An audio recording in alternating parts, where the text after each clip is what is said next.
Hey, what's up? It's Mr. Young. And it's Foreign in the building. In a very special building, because first of all, look who we have with us. Woo. It's Greg, Endboss Greg, that is here at the brand new GrappleMAX Pro Wrestling Studios. Okay, we will get to all this in just a little while. Yes. But it's been a while since you've been on the show. It has, How long has it been? Bro, at least a good a year and a half. A year and a half, I probably think. Right after the pandemic, I think when yeah, bro. Probably when remember, I have this very vague memory of us talking about Dick Togo when he returned to New Japan. But it can't be that long. It can't be that long. Yeah, I Right? always appear on these shows when something big happens in wrestling. Hey, let's bring Greg on the show and talk about wrestling. Well, something big has definitely happened in wrestling here in Singapore, especially. I mean, you guys have your own place. Yeah, man. I mean, I wish we could like kind of turn the camera around and show you guys, but we'll probably cut some footage as well. We'll Right? do a tour in just a bit, put some cutaway footage. So while we are talking about it, through the magic of editing, you can actually see what we are talking about. Nice. But okay, first of all, Greg, tell us about this space that you got here. I mean, you guys went from Juchet. We remember the days, the humble beginnings in Juchet, right? Remember the straight out of Juchet shirt? Oh yeah, man. Those were classics. Do you man. still have those, by the way? We do. You want? I still got one more. Yeah.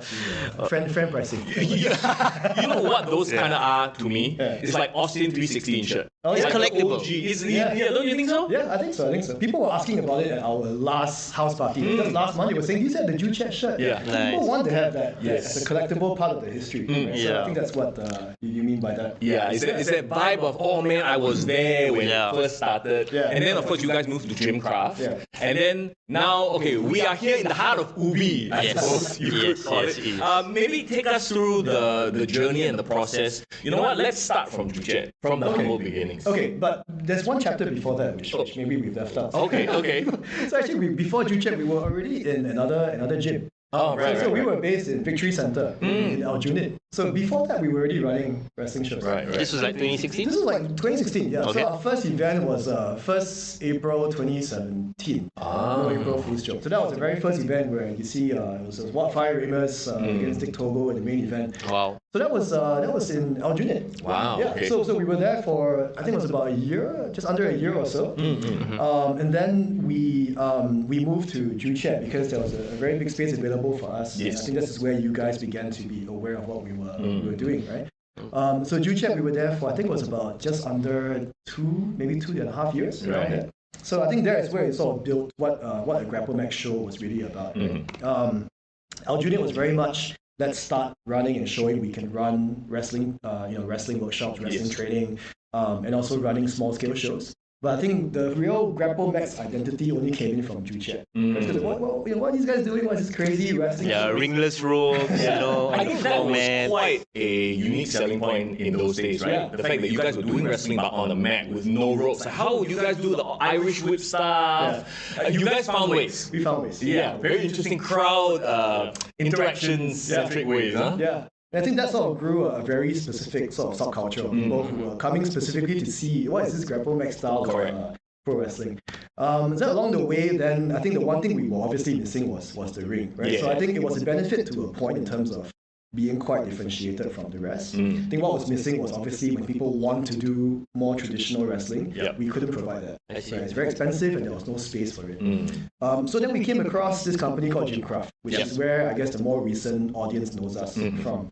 So Willie, who is the boss of Gymcraft, is a good friend of ours. So he in fact came to us and said, hey, what do you guys need? Because I love wrestling. How can I help you guys grow the business? Nice. So we're like, okay, what do we need? How about a ring? We need a And space. he went, oh, how much? I said, something $1,000. Right? Yeah. More than 10, okay? And he went, you know what? Yeah, I'll sponsor you guys the ring. Take the ring, okay? But can you guys think about maybe moving to a place like what we have, right? And the timing makes sense because we were getting like sold out classes, every single day in Juchet, right? Every day full house. We were running 10 workshops a week. It was crazy, right? But missing that one element of the next level, right? We want to do ring shows. How do we do ring shows? So we moved to Gymcraft at the right time, or what we thought was the right time. The timing of that, right? So Cue ominous music in the background. everybody feels this one, right? So we moved to Gymcraft, very excited in January 2020. So people begin to think about, what's 2020? What happened 2020? Yeah. So we moved, we're very excited because, first time, because we moved in Joo Chiat, we were in an outdoor space. Correct. So we were training in a tentage, under a tentage. yeah. Great place for us for culture, but just it was what it was. Yeah. It was an outdoor space. Sure. So Gymcraft was covered, got fans, got bathroom facilities. And we thought, wow, super excited. Right, we moved. Then next month, it's COVID. I think we were there for that pre-COVID show. The last show, yeah. COVID had already kind of started, and then we were like, okay, this show has to go down. If not, nothing's gonna happen. And I recall Nanjuan, he kind of created that graphic, right, about your entire rollout of shows in 2020. The Avengers theme. Yeah, we were so excited for that timeline as well. Yeah. So imagine the team, right? So then I think we got you guys involved. We put together the Fighting Spirit show. But I think the key thing is timing was tricky for us. Then I think after we all bounced back from circuit breaker, it was a lot of rebuilding, both in terms of the membership, but also in terms of people who were willing to watch wrestling shows. I think we were the first to begin running these big scale events in Gymcraft. So it was very helpful for us, particularly because of the way we had a rental discussion with Gymcraft. I would, again, we are completely, in gratitude to them because they kept us going through COVID. Right? Any other more traditional rental structure, we would have died. We would have gotten through the first 6 months of COVID. It's interesting because during the era as well, I realized you guys had like this influx of new talent, new guys and gals who we had not seen before during the old Joo Chiat era, right? Like people like your Jordans, like your Sean and the Aussie. Did you kind of like figure out how they discovered you during this period when there was really not much wrestling? Was it a word of mouth thing? Or? Yeah, it's a lot of word of mouth. A lot of just Googling pro wrestling. And I think one thing we did quite well was we made it very easy to understand, like when you join us, what does it feel like, right? How do you join us? Yeah, very accessible. What can you deliver, or what can we deliver to you 6 months from now, right? So I think we've never dropped that goal of the wrestler is the customer. Yes. Right? Not you don't owe us, right? We owe you because you are paying us to provide this community to you. So how do we build that? I think your SEO search keywords are quite good. People search wrestling, your stuff will appear. Yeah. Search engine optimization. For you. Marketing. SEO is such a long path to do. Still working on it now, so we're getting there. Yeah. Cool. Yeah, so then I guess we fast forward through Gymcraft. Right? So we ran quite a few shows. So we began running shows in that Gymcraft hall. Then I think the last thing we did before moving, before house party last month, was Settle Outside. Yes. Big scale event. I think Young, you were there. Fun couldn't make it. Yes. Big scale event for us.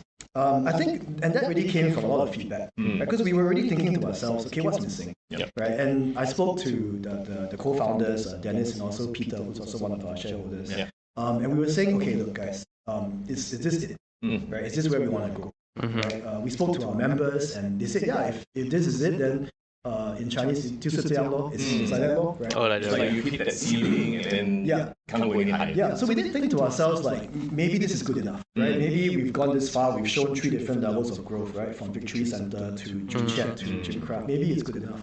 But the guys began saying, okay, but like, what else can we do to really push this? We want to perform more. We want to do more promos, more content creation. So we went back to the team, and I sat with Dennis and Pete in the bar, and we were like, hey, actually, do we want to push this further? Right? If this was 2016, right, what was the mindset back then? Right? Anything fucking goes. How can we do this again? So we sat down and said, okay, how much do we want to put into this to say we need this as a next step? And I think the vision we felt was aligned, which I'll talk about more maybe after this. But we found we had a shared vision of this, and we said, you know what, let's raise a bit more money for this. Okay. And how much can we commit in terms of time and energy? So what I did was I actually quit my job. Right. So I've been running startups, sales and marketing roles for the last 7 years. Right. At the time, it was quite perfect because I was getting quite frustrated, honestly. Okay. Because it always felt like there was this GrappleMAX on the side, right? But it's always, sorry, but I need to work on this project for someone else.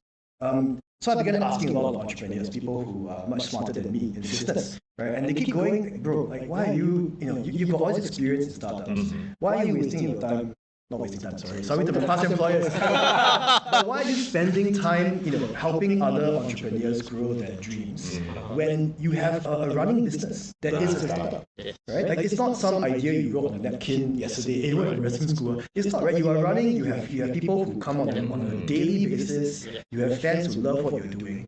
If you can survive financially, why not give it one good run, one good push? And that's a very good mindset to have as well in this sort of day and age also. Because like you said, right, like you're working for the man, and you're helping to fulfill somebody else's dream. Bro, you hit something in me. At that moment when you said that, I was like, This is out there too. maybe it's time for me to venture out on my own. Bro, you have also the experience. You have all the it's the same. It's the same. But I think the thing that is very, very brave and that we respect is that you kind of went all in, right? Essentially, that's what it is. Pun intended. Pun intended. So was it a long process of talking about it with your loved ones and stuff like that? Because it is a big step, right? Going from a salaried sort of every month you know where your money is coming from versus something that's slightly a little bit more risky, like all entrepreneurs go through. Yeah. I mean, it's a scary process for everyone involved, right? Because the first thing you expect when you go into a startup is you're going to be earning a lot of money, if at all, right? Even now, I'm drawing zero from this, apart from a few of the workshop fees. Otherwise, it's practically zero from this whole endeavor, right? Right. But I think it was a clear sense of, you want to achieve something in your life, right? You got to commit. Without sounding too cheesy, but really go all in, right? And I've done this whole process of trying to balance three things for the last 7 years, and it always goes back to but I really want to grow this. And it was also again the guys and girls in GrappleMAX who were if you did this, we will support you. We would make it happen. We would help where you need. So I think it really is down to the community we're building. And if we hadn't gotten this far, I wouldn't have had that drive to make it happen. Right. Yeah. We've had meetings with the team when we sat down just about a year ago, and we were literally should we just shut down? Right. What's the point? Right? If this is it, how long more can we go doing this? And it was then we thought about, okay, but all the guys and girls who've been training for so long, all the characters we built, and they want to be a part of this, right?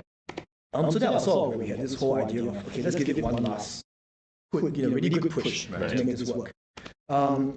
So then we began thinking to ourselves, going back to why this place now, right? It really was back to, okay, we think there is a gap in what the local industry is doing for wrestling. Right? It's always about where can we help to fill the gap and move this forward. Okay. So you think about wrestling shows for the last 7, even 10 years, right? It's always been two types of locations, right? It's been your big arenas for say 300, 400 people, right? Or the promotions do what they can inside, where whatever spaces they have, right? Maybe 15, 20 people at best, right? And it looks like a training center. What we felt was that there is a place missing that allows promotions to create content and run events, tapings, workshops on a regular basis that looks great on camera, that can house enough people to look like a proper running show. So that was what we thought we could maybe come and help to run. Sure. Just a quick thought on that, right? Do you foresee when you were having the bar conversation per se, right?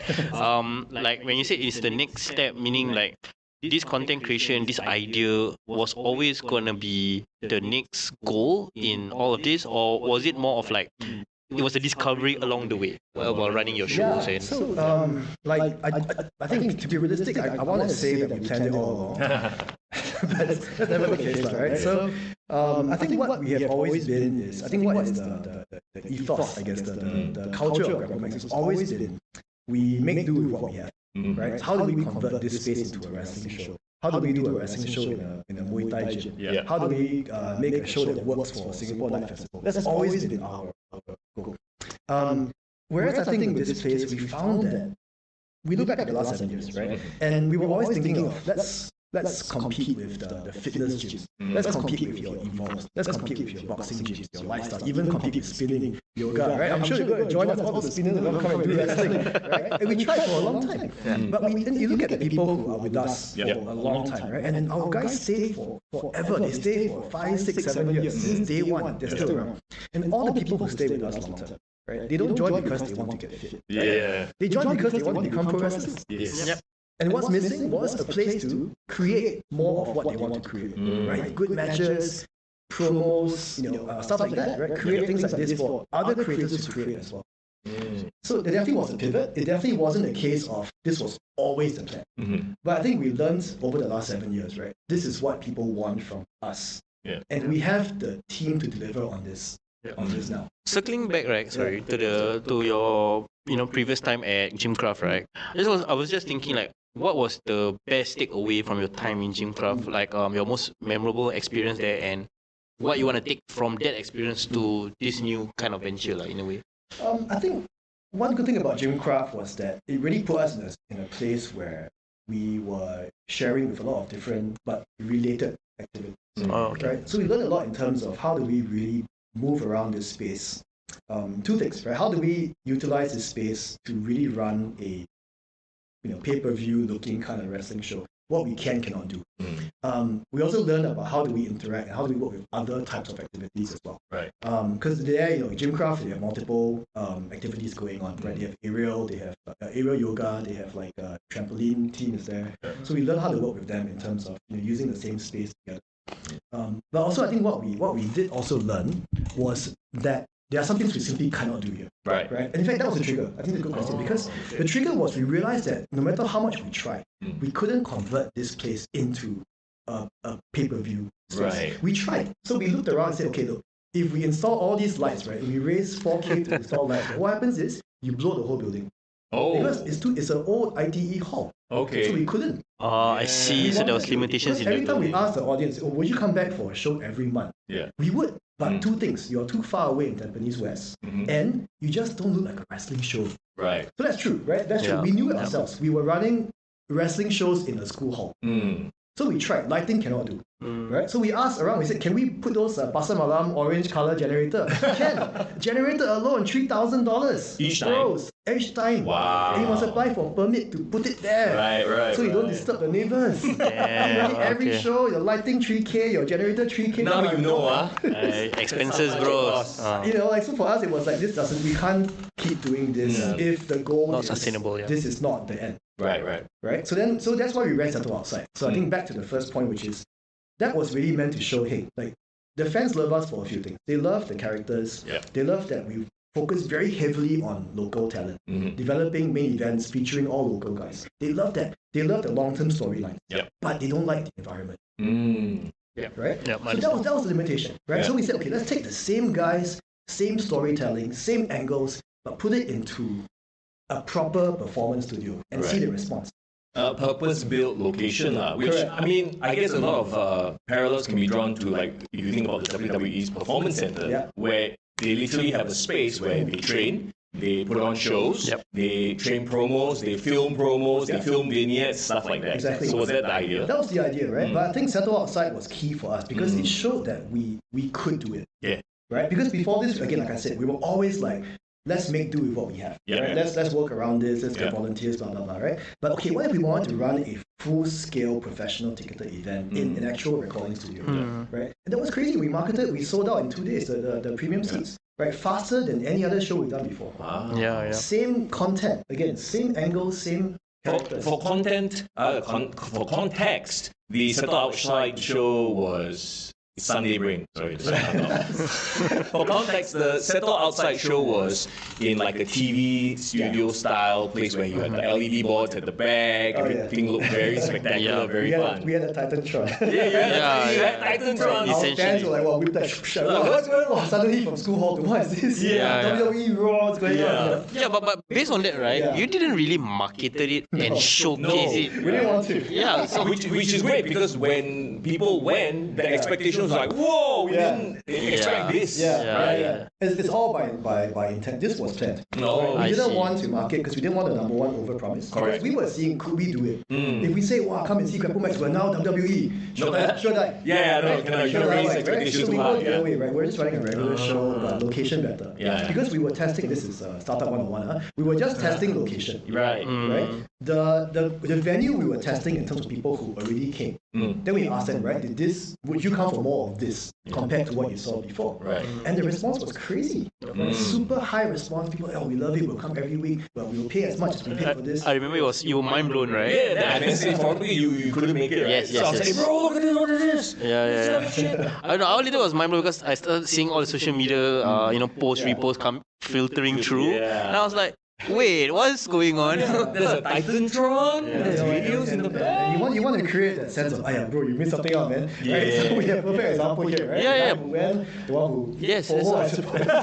it's true. I mean, I wouldn't mind admitting it, but the funny thing was, right, the way you hook the audience to even go to the show was like, a no location or like Correct. go and see, Go and set outside lah. Yeah. So I really like that. So, but was that kind of like the response that you got from that kind of made you feel like, okay, this is definitely there's a potential there. Let's put all our chips in the same So basket. to me, that event was very much it was skills development, right? It sounds very startup, right? SEO lah, skills department lah. Right? So like, no, but for us it was.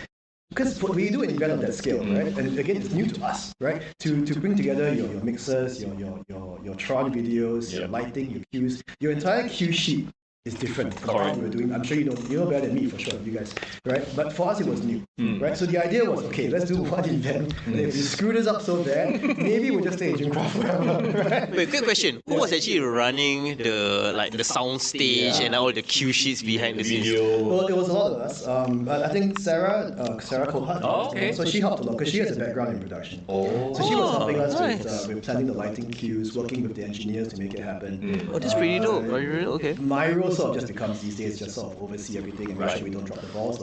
Right. So Sarah, Dominic has a big background in theatre production. So Dominic, Mr. D, I guess. So he's got a big background. Congrats to him, by the way. Just yes, that's right. Congrats, bro. So he helped out a lot in terms of preparation. And again, just running it, on the day itself, everyone sort of came up and said, okay, there's a gap here. Oh, we can't hear what's happening inside because it's soundproof. Okay, we need a runner there. So it really was not just Sarah and Dom, but like I think the two of them brought their expertise. But again, this is where the community was, okay, hey, let's help out. Right? We need space, we need people here, we need someone there.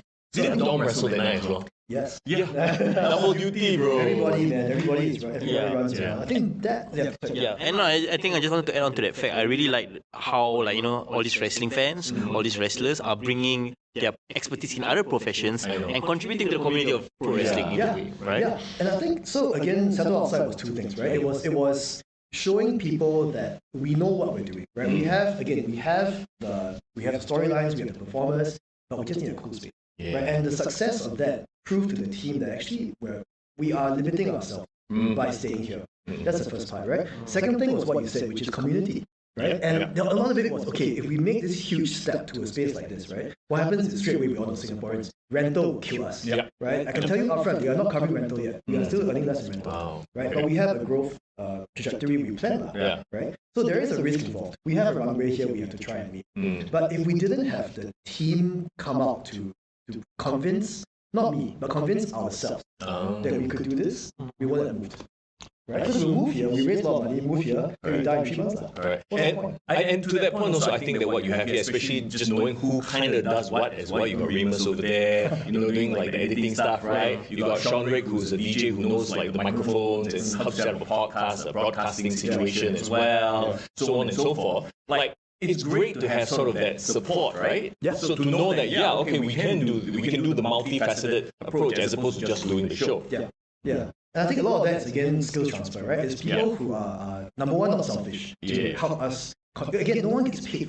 Right? At most, we pay very small honorariums for performing, but we're so early in the process that no one's getting paid, which is, again, a long-term goal for us. Literally, we're doing this out of passion for pro wrestling and for GrappleMAX. Yeah, exactly, right? And I think this is sort of giving back to them, saying, okay, look, all that work for the last 7 years, right, has given us the opportunity, I guess, to run a project like this, right? And this is a space where we don't just want to use your skill set, right? So it's not just, Charlie, you MC forever, right? Sufyan, you referee forever, right? Remus, you produce forever, right? Najwan, you shoot photos forever. That's not the goal, right? We want these guys to begin to train the next generation, right? So we're looking at things like photography workshops from Najwan, right? How to shoot pro wrestling matches. And you'd be surprised, it's so hard to find, right? Because the other guys know too, it's so hard to find good action photographers for what we do. Right? It's relatively low light, it's fast action, it's hard to catch. Right? Naj is one of those with a very specific skill set that suits what we need. And also the angles, right? You need to know the wrestlers, what are the finishing moves, what's the way you're gonna face. These things you need someone who understands it. Correct. Right? And if you can't get that, you got to train them. So we are focusing now on what's the next generation, or the next generation, right? Who can shoot, who can produce, right? Shorik is running MC training, commentating training. We were running commentary last week. He was the one coaching the other guys. How do you commentate? How do you throw your voice?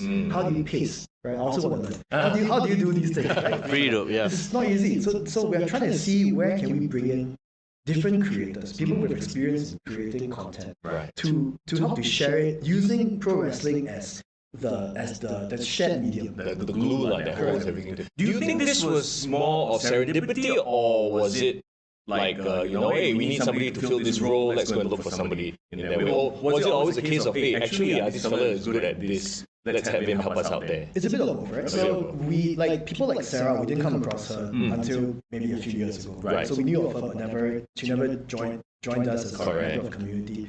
So that was definitely sort of happened organically. But I think it's also the nature of what we're doing, right? And people see GrappleMAX and it's like, okay, it's not just for, it's always been our first position. It's not just for people who want to become, pro wrestlers, stereotypical pro wrestlers, right?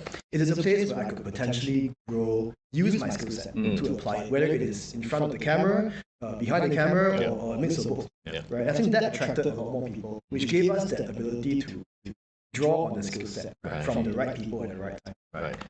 So that's the angle for us. And I think going back to this place, right, why we changed from pro wrestling to pro wrestling studios, right? It's because we're focusing very heavily on this is a creative space for all creators involved in wrestling. Right? I think before this it was always, join us because you want to learn wrestling, you want to become a wrestler or whatever it is. It's still there, but we see that being one part of the overall picture. Because we've been approached in the past, right? We've been approached by artists, by creators, musicians. We're currently talking with a music promoter, discussing a festival along those lines as well. Spoilers, Oops. It's okay, never mind, right? Will it be okay next week when we pull it out?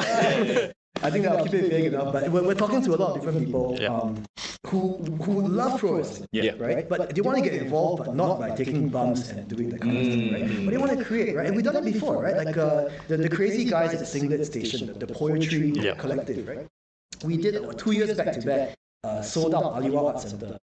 Poetry Wrestling Slam. And again, if we only had a place back then to facilitate these discussions. I really hope you guys are bringing that back, man. I think that's a great collab, by the way. You're not the first to ask. Joshua, if you're listening, yes. work on this again. Okay. Cool. The only downside is 6 months of prep required. Oh, right. Oh, yeah. For full-on thing. I understand. So we're looking at doing that in a smarter way. So we are exploring it. So Josh is one of my old friends from a long time ago. So we're always discussing what we can do. But besides that, right? So again, we work with both local and regional artists.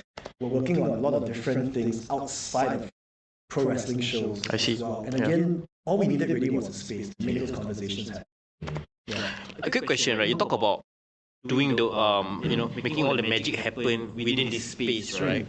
I'm just curious, taking a look at it from another perspective. So because we really briefly brought up about the Singlet Poetry, what about outreach? Like, what's your plans for this year now that you have this as like the home base, the mothership, right? How are you gonna go out and do like a Singapore Night Festival and kind of feed it back into this, or how are you gonna make a splash outside to get people who might not even know this exists? Yeah, I think it's all connected, right? We don't intend to now exclusively run all our events and our tapings in this space. I see. Right. I think this space is always meant to be. It's not necessarily a full change in the model. It's a place where we can begin to create a lot more of what we were doing before, but better. Right. So we still plan to run shows outside for sure. Right. We don't have a lot of ceiling height here, although we had our first. not atomic, but centon bomb happened just a few days ago. Right. So we did it here. Oh yeah, I just realized if a 7 foot tall guy or like a 1.9 Where meter you guy find a 7-foot tall guy in Singapore? bro, yeah, I just realized. Anyone out there come and Can they find us? touch? Yeah, how you gonna do a top rope move given We'll work like around, the right? So I ceiling? think going back to GrappleMAX being we work with what we have, right? So Yeah. we haven't lost that spirit, right? We work around what we have. Okay, cool. We did think about pros and cons, right? And Yeah. in the end, it's like again, in Singapore, it's so hard to find a space that lets you do what we're doing. Right? You need high ceiling now, you need big space, you need neighbors who don't complain about bumping. Yeah, that's true. Things, right? So okay, then versus all that versus then so and so cannot do a top rope superplex. What's the trade-off? So it's okay, right? I think in the end, the trade-off is you can do so much more content. And this is going back to your question, which is we will still run shows ourselves.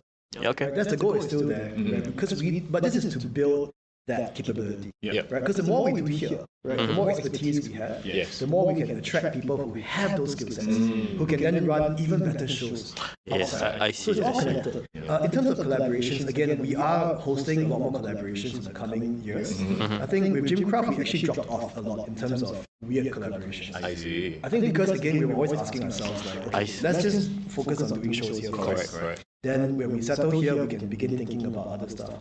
But we do want to bring back those discussions again. Do you feel that because you are affiliated with this other company, then it kind of limits the things that you can do? Because you kind of have to kind of not say respect their ethos and your own way of doing business. Is there like a thought going into that? Yeah, so I'm always careful not to say that we were limited by the space. Because again, no matter what, right, I think if not for Jim Craft, we would have died. Sure, for sure. Right. But I think you're right to say that the moment you share space, right? You're talking about, okay, would they mind if we start shouting here, right? Just so, for example, if you are the national trampoline team, right, and they're training next to us, imagine they don't mind us shouting and slamming and whatever, and they are so timing focused, right? So they completely throw off the That makes sense. Yeah. it doesn't make sense for us in the long run. So we're always okay. We want to do these things, but cannot. Timing no good. They're still training. So and the whole idea was let's get out of those places, right? Let's do a place that again has no boundaries in terms of what we want to shoot. Because this is your space. This is your home base. And talking about your home base, okay, walk us through a little bit about this place in terms of, okay, first of all, right, as we came into the door, you see this area here. By the way, we're gonna put like a video playthrough while talking about this. The GrappleMAX Pro Wrestling Studios, this area here, is this meant to be some sort of like a press con area like we're doing now? Because we got the lights and everything. This is a fan signing for you guys. The fan signing. All the Kick to the Gut fans queuing up.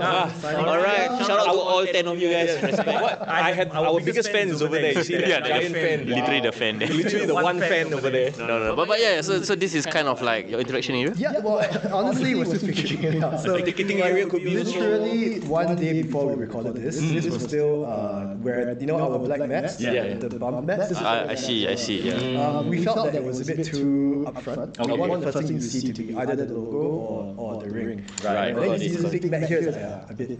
Come in straight away like, oh, okay. People bumping. So yeah, I think the goal for us is this area will be sort of like a reception, freestanding area. When we do tapings, we are toying with the idea of this being a bit more of a free-form space. So Okay. hang around. Hopefully, maybe hang out here, network, and also watch the wrestling and go off from there. Yeah. So this space is a bit more freeform, but as you can see, we are experimenting like today with doing recordings and we have that space. Okay, pretty cool.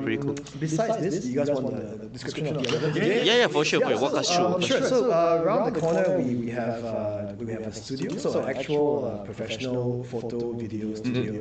Oh yeah, I saw like the white screen, right? Yeah, so we invested in quite a lot of things. So this is really, again, this is the team advising me what we need. So I know honestly nuts about like what photographers need, but fortunately I have the team who know exactly what they need. So we spent, I think we were budgeting about 5-6K on dressing up this area. Okay. So we do want to, again, the key goal is not just only what we need, right? But again, anybody who wants to create, wrestling portfolio headshots, maybe even beyond wrestling, right? Come and use the space with us and create your promos, your headshots, whatever you need. Come take your thirst trap photos here. Speaking of thirst trap, can you walk us through that wall of fame photo wall there? Photo pillar. Photo pillar. Photo wall is cool because it's not something which we have planned. It's something which, again, I keep saying this, right, but the community is the one that said, hey, we need to start having photos on the wall. And again, we couldn't do it in any of our past places because it's not our place now. Yeah, so you can anyhow just hammer things into the wall. It's like owning your own house versus renting your own place. Exactly, right? So I guess later you guys will see. So we have different, I think, clusters of photos is the concept. This is second-hand information. I'm not sure what that is, but I think there is an Inglorious wall. There is a Showtime Inc. wall. There is a general team wall. So I think more to come as we come in. But again, the key point is it's the guys and girls are the ones doing this. I'm completely no say in this. That's really dope. I saw like almost like a walk of fame. Like you said there was a plan to have like all your posters hanging as well. Yeah, so we have reserved one wall to be our sort of walk through our history. So we're putting up a lot of posters. And also it's a shout out to our designers, right? Because Naj and Remus from day one. Yeah, really talented guys. All these things, and it's so hard to create unique looking wrestling posters. So it's meant to be sort of a tribute to the artists we worked with over the last few years, so that we wall most of our posters. We can't fit all, most of what we can. So we also have an office space, which is where most of our discussions happen. We also want to have discussion areas. So actually these tables are discussion tables. But it's meant to be for people to meet and sort of discuss pro wrestling ideas. Okay, cool. I was just about to say like there's one thing missing, which I feel probably that might be something you guys will have in mind already. But if you're going to be discussing stuff, I'm assuming you guys going to be watching back your matches as well, right? Shouldn't there be like a huge ass free play screen? Budget, guys. Watch on your phone, everybody bring your own phone. Hey, Prism, can you sponsor or not? Prism, please. I'll do those videos for Prism for sure. Hey Google, was it? Right. Have you approached you guys yet? No. Have you seen on Facebook all those like those like chobu all promoting some prison TV? Yeah. We are not chobu enough. That's the problem. Damn. We need to grow. Anyway. Grow what? Hey, Jordan, only fans. Okay. No. Anyway, yeah. So we're talking about the photos, memories. You have like memorabilia there as well in the corner there with title belts. I won't say all, but it's not that many now. So our titles are all there. So Nice. today's Openweight Championship is there. Christian's Wrestle Square Cruiserweight Championship is there. Is there a commentary area as well? Yes. So not a designated area just yet, but we have recorded commentary here. That in fact ties into the next point I'll talk about. Which is we've actually soundproofed, if you see closely. Oh yeah. The reason why we're having this conversation now and can hear each other is because we invested quite a fair bit in soundproofing. Right. Because before this, it was all just like hard cement walls. Correct. We couldn't even talk like at this. Right, you would have audio bouncing all So over. imagine you take a bummer. So Everyone can hear. the audio test was they literally just popped a balloon. I wasn't here. Dajwan was here. Yeah. And he was like, "Wow, bro, gunshots, yeah." Like, literally got the covered ears kind of. Wow. Did the balloon explode? Oh yeah, they Because the sound bounced off. Oh, I see. So it sounds like a gunshot. Yeah, it sounds like so Got pop it to it. hear how long the sound reverberates. And they were your sound reverberates for 11 seconds. Wow. So you imagine we're talking, you're hearing my conversation for the next 10 seconds, still hearing it. We couldn't. So we soundproof all the ceiling above the ring, also all the walls on one side. It's interesting that you pointed out because now I was just kind of noticing like, did you guys plaster it or what? But now I can see these are all soundproofing panels, right? Yeah. We spent no expense, but this was about $14,000 on sound dampening. This makes me curious, right? Who was the previous tenant here that used to play? Good question. I think it was an industrial warehouse or something. Oh, okay. I think so. I mean, I see all these soundproofing things. You know what I think of immediately, right? what? Podcast studio. Yeah. Oh, God. Yeah. I mean, It's beautiful. I mean, the first one's right here. So. okay. Yeah, we are literally testing things as it is, right? Any plans to do sort of your own little thing? Yeah, I think so. I mean, we're thinking of, again, I think the main goal is create content. That does include maybe like last week in GrappleMAX, that kind of stuff. And again, it's whatever gives the guys and girls a chance to get on camera and just start doing that. Right. You can see we moved so far away from we're just running wrestling training. Yep. It's much bigger than that. So we're looking at recording commentary we just did for House Party over there. Nice. We're hoping to do it much faster moving forward. So we just announced our 3-man, hopefully soon to be 4-man commentary team. Who's your main guys doing commentary? Currently it's Sean Joseph. Joseph is our wrestler commentator. Cool. Like then we have- McGuinness. So we have someone called Mason. So Mason began trading with us, but I believe he has quite a fair bit of background in producing, I think, esports or commentating content. Okay. So again, your question earlier about how do we find such people? Yeah. It just happens, right? People are attracted by, I think, hopefully the brand, and when they come in, it's welcoming. Yeah. People here are very keen to help you grow what you want to do. So he's coming in to help us do commentary and set up. And hopefully one more guy coming in soon, who's also an MC kind of background. Wow, okay. Yeah, so we're hearing maybe a few more surprises in the coming months. Maybe you guys can help us with the commentary too. We've done it before. Yes, we have. Any thoughts or perhaps aspirations of doing live commentary for the event as opposed to recorded commentary? Yeah, for sure. Use your tongue. For sure. For sure. As long as you don't say it twice in a row, then you're clear. Oh, for sure. You don't. Oh, there you go. Now you've infringed on the Now trademark. Beetlejuice come out. Cancel. It's all good. It's all good. Yeah, so we definitely plan to do it. So this upcoming show, we'll talk about it later on, I guess. It's sort of a test run to make sure we have all the logistics down. In future, we will think about doing live, but we don't know how the acoustics sound yet. We're going to try, but definitely something we are exploring. Yeah, we can try and do that. Yeah, pretty cool. So I was just thinking, in terms of like using it for content creation, for photography, for social media. What kind of like now I'm talking like more like big business really, Sure. right? Like bringing in potential sponsors, potential collabs, right? Do you kind of plan it in such a way like, okay, we got this photo space, let's talk to a photography brand, or like we got commentary, like you base the potential collab opportunities on the kind of services you can provide, or is it more of like, SK, you gotta love wrestling first, whatever business or whatever skill set you can have, we'll figure it out after the fact. It's a good question. I have two answers for you. Okay, cool. Okay, I think the first part is this is about collabs, right? Who we want to work with. Yeah. We definitely are planning the space to facilitate, to make collabs easy. So we've been approached by how do I say without spoiling? It's by another movement-based. Bro,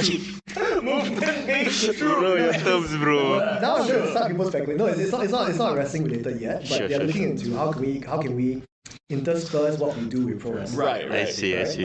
So and they were like, actually, can we use this space because it's high ceiling? It's got this you can't see on camera, but this padded flooring. Yes. And again, soundproofing, so we can all the noise we want we can make, and it's okay. So it is giving a flexible space for people to try and create that. Yeah. The photo studio obviously is meant to be for photographers and videographers to create and to test different things. So all that is with an eye on how we can bring in more collaborators. Yeah. The second question was, must you love wrestling first? So this is a fun part, right? So we have a running gag in the team, which is the next guy who walks in, who's not linked to GrappleMAX, right? Will he or she be a wrestling fan? Then we bet on that. Right? And our strong suspicion, and correct me if I'm wrong, is that 7 out of 10 people have watched wrestling at some point in their life, and they love wrestling. Right, so we've been trying. We tried with the guy who delivered our ladders, our chairs last week. Hey, uncle, you. Hey, I love how good it. Oh! You know wrestling? This is uncle lah, like proper uncle. Yeah, right. Our security guard confirmed wrestling fans. Right, the guys who, our estate guys, also wrestling fans. They came in, hey, what you're doing? Because they heard to see the lights, right?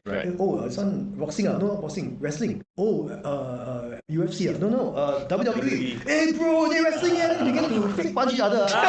Dia got. That's the most wrestling fan thing to do. My favorite is right when someone says, "Hey, you wrestling fan? Let's start doing the super kick." slap the thigh. I think you guys started that. You guys started that. Okay, that's your test of biceps started that. Oh, that's so funny. Okay. No, so I think that's the thing, right? So it's a bit of both, right? So yes, it is meant to facilitate any collaborator to come in here and create stuff, but we are banking very heavily on you have some connection to pro wrestling.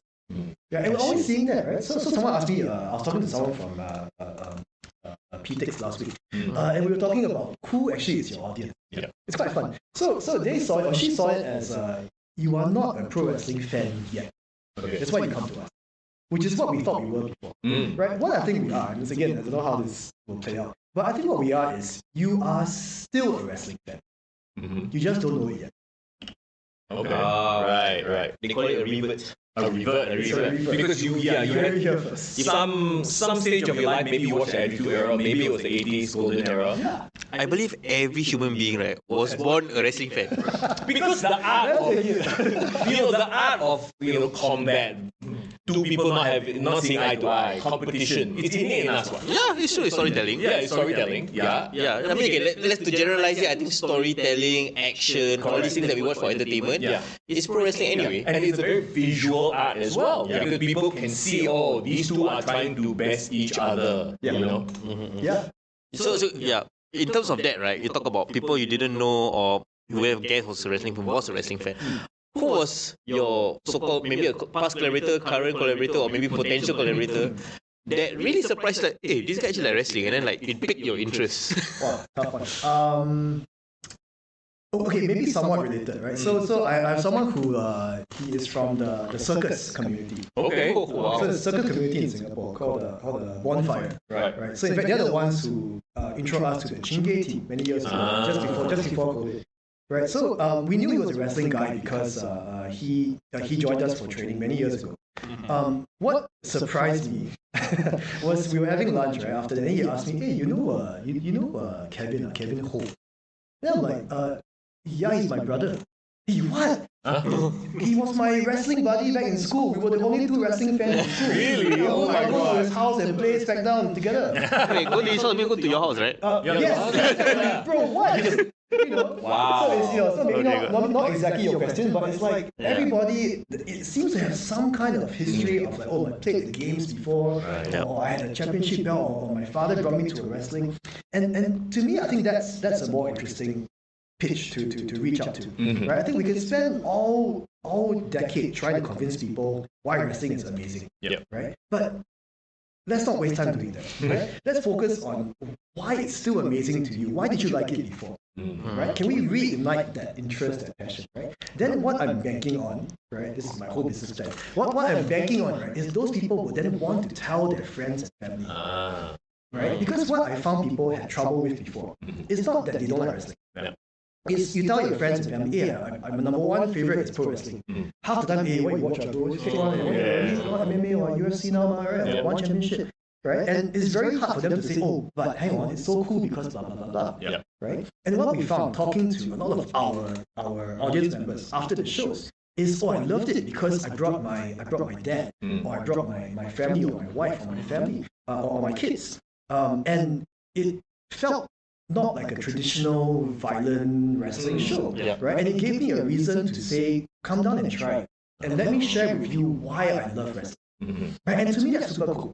Right? That is a much more interesting market to talk to because they want to be invested, but they don't know how to do it. I see. So we want to sort of help them create those conversations. Get active, SG. Please talk to this man.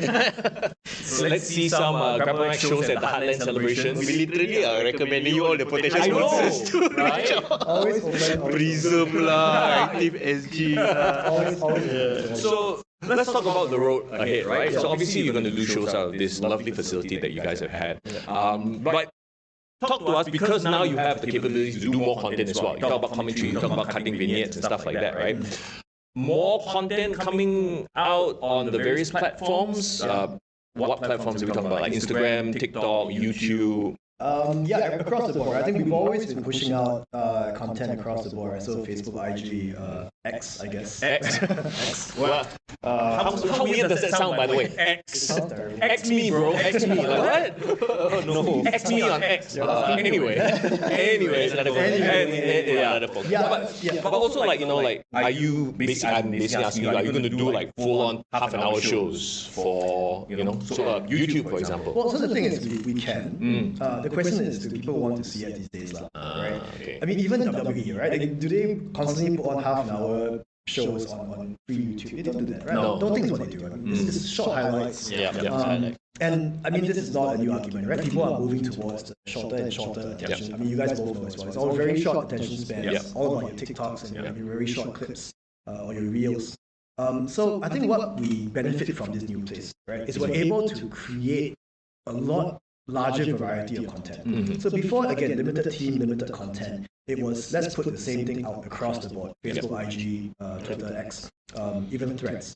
Whereas now we're able to try a lot of different things: short form, long form.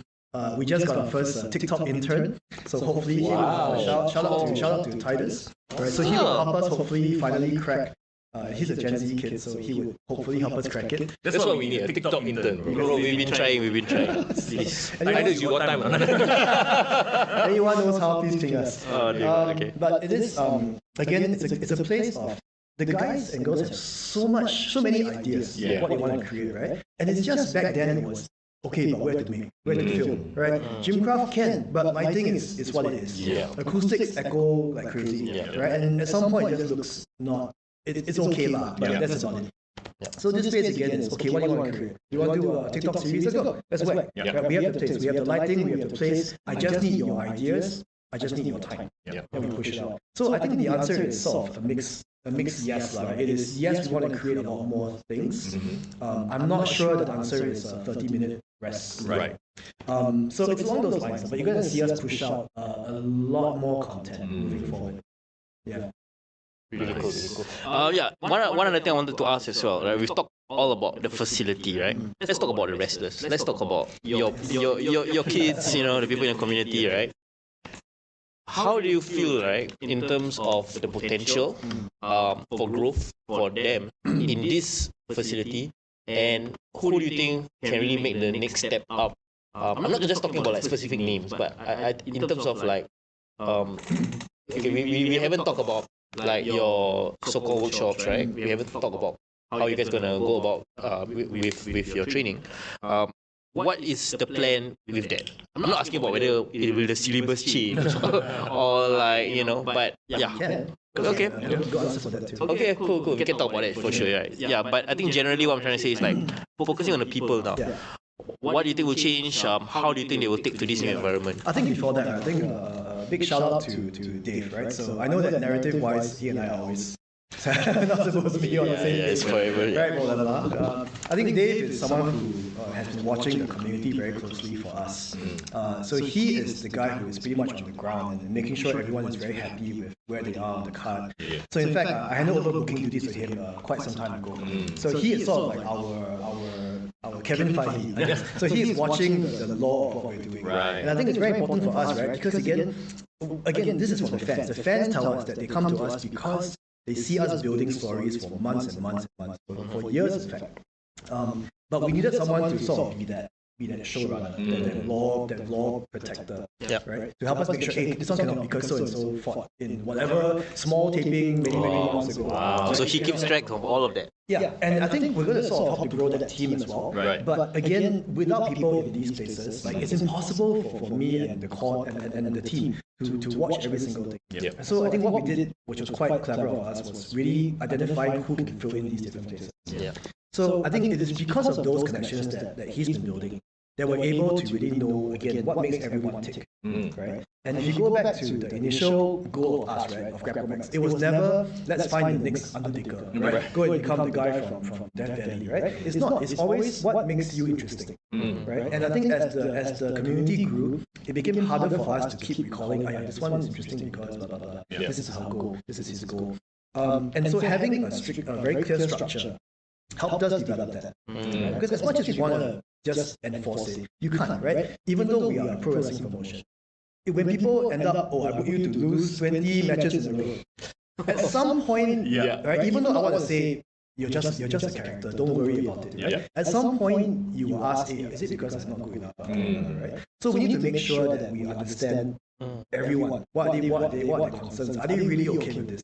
Right? Do you understand why we're doing this, right? There always is a reason, but do they understand? Is the key question for us. And again, I think it's what makes us quite special because we really see each of these guys and girls as an important part of the puzzle. Right. So back to the question, which was environment, structure, syllabus. Yes. Sorry.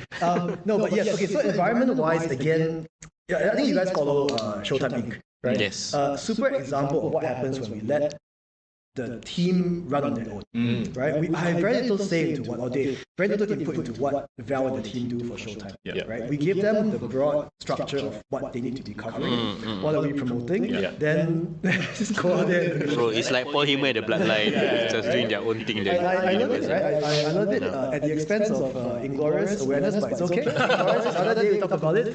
But they're doing a great job of like running with what we give them, right? We give you free form, and we trust you guys to go far, but don't get cancelled, basically. Don't go far enough.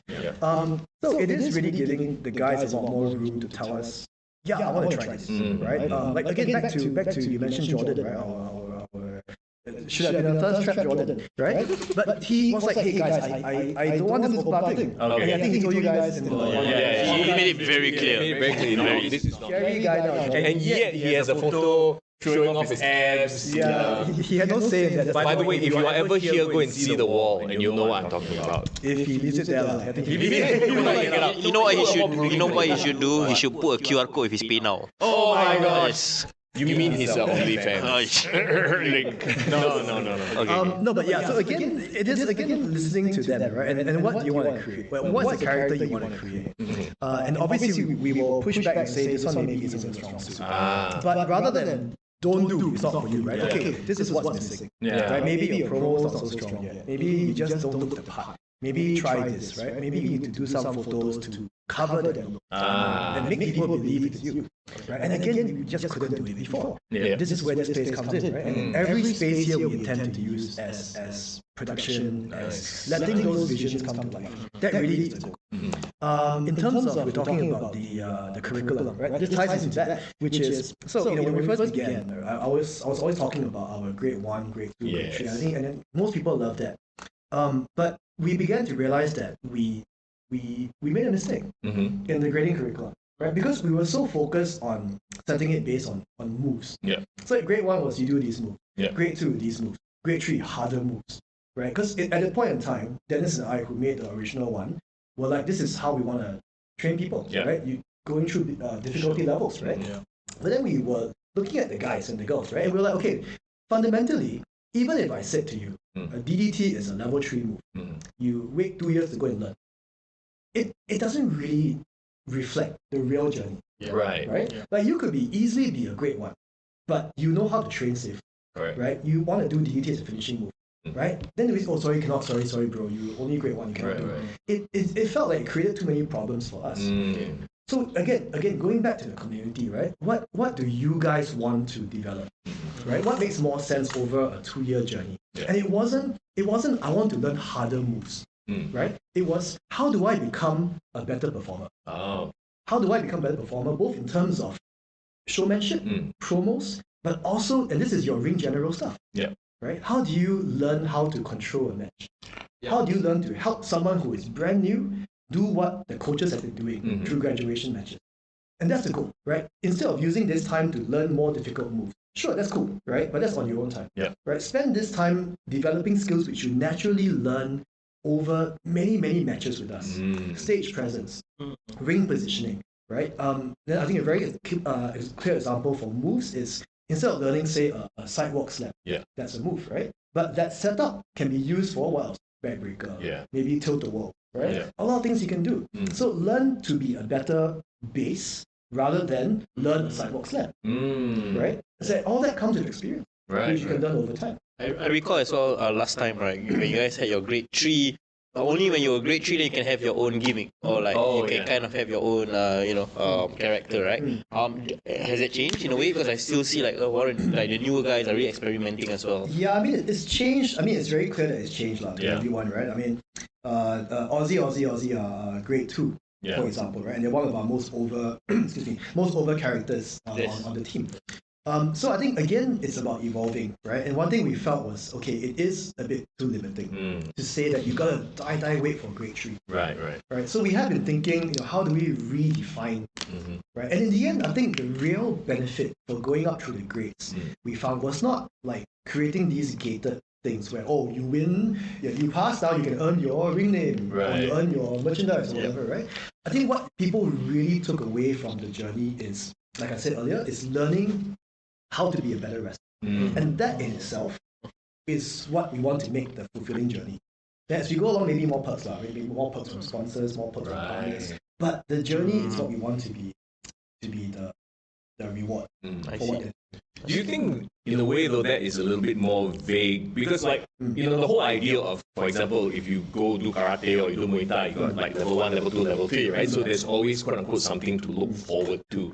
So now, sort of taking that away, do you think that's a little bit more vague? Like, okay, I've been here 2 years, but where am I really? I don't know if I'm level 1, 2, 3, 4, 10. Yeah, it's a good question. Yeah. I think, honestly, we've been debating this for the last 6 months because we've been talking with the training team. And it is like, okay, how do we balance giving some kind of carrot to look forward to, but not be seen as like artificially gating it by, oh, you cannot wear this t-shirt. It's a bit, we did think about like grade specific t-shirts, like grade 1, grade 2, grade 3. So we might still do that, but it went back to, okay, in the end, what is the value that you want to have? Like if I said after all this work, congrats, here's your grade 3 t-shirt. You feel short now. I don't know. We're not sure, right? So we don't want to be just focused on that, which is I think what it was before. It was let's go through all these things. Okay, congrats, you now have a name, t-shirt, merchandise. Congrats, you have it. But then what? Right? Or is that enough? Yeah, I get where you're coming from, but I also see Young's point where like there is merit in having these grades to kind of at least show your skill level. Oh yeah. Yeah, but I don't know whether you guys know like NXT's performance center, like how they do their curriculum, right? Not that I know lah, but I'm gonna ask you because I don't. but You call up Shawn Michaels the other day. No, I DHN, I DM him.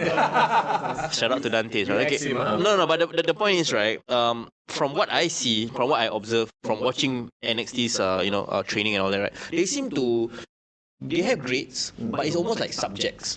Like for example, give you an example. Instead of grade 1, grade 2, grade 3, it's like O levels. Okay, so there's promo class, there's submission class, there's high flying class, blah blah blah. And then when you get better at level 1 promo, they go to level 2 promo. Correct. And then they can be a level 2 promo, but they can be a level 1 technical game. Yeah. So it's kind of like collecting a bit of the points in different grades. So it's like playing my GM mode or my a wrestler in a 2K game, is it? Yeah, in a way, right? So sometimes you level up, you're high flying, but you neglect the submission. Because it kind of reflects the reality of a wrestler, right? Because some people want to be better at certain things, or they are aware they are lacking and they want to work on that. But as long as your entire package equals overall using the game as an analogy. No, I'm just saying that I don't know whether that's something you guys ever thought about or considered, because I feel like, in my opinion, I think that reflects the reality of a wrestler's journey, education-wise. How do I answer you? You can say he's bullshit, bro. No. I want to neither confirm nor deny this discussion. Okay. We've been talking about, so we've always had this fabled 10 grades of GrappleMAX. So we've only got 3 so far. We have been thinking for since the beginning about specialization. I see. Right, because in the end, even the OG team, right? Like myself, Dennis, Dave, like we're so different. Right? Like, I need? Does Dave need to go and learn how to go and do say a tilt-a-whirl crossface? Right?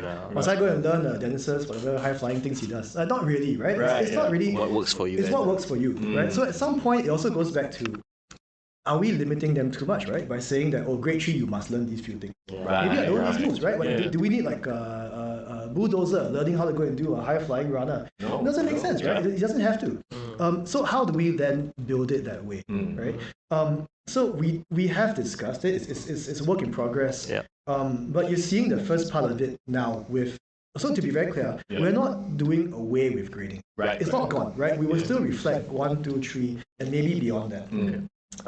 What we've changed is how we are defining the grades, right? So rather than it is grade 1 move, grade 2 move, grade 3 move, now forget that, right? Grade 1 and 2 are the moves.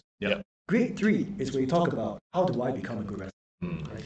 So that's the change, right? And then along that path, then you open up maybe other paths of how you want to develop.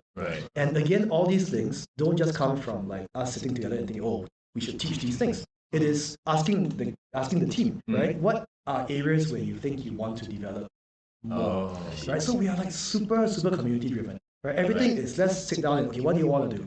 Right? We may not have all the answers. I probably can't teach some super elaborate high flying thing, right? Swanton bombs I've been self-taught. I don't do swanton bombs, right? But I don't do it, right? Raymond can teach some flips here and there, right? I don't do it. But we know people in the team who can teach particular skill sets. So again, it is just what's the cool word? It's democratizing all these things, right? It's giving to other people to go and run. We just create the space to make it happen. And that is the new direction for GrappleMAX. So I think the solidified version of us. Right? I think going back to the branding, right? From day one, we were calling ourselves the OGs would know we were Pro Wrestling Collective. Yes, was the original name. I recall it. Yeah, right? It was wait, what does that mean? And because we never had a place to make it into a collective, it was always okay. Let's kill it. Let's just be pro wrestling. It's too complicated. Right? The irony now, right, is that now that we're here, right, it is a collective. We just don't say it is anymore, right? Because it is come down and just contribute. And the bigger goal is we will help you amplify it. Whatever skill set you have, let's amplify it. And let's have more people benefit, let's have the industry benefit, let's have the region benefit.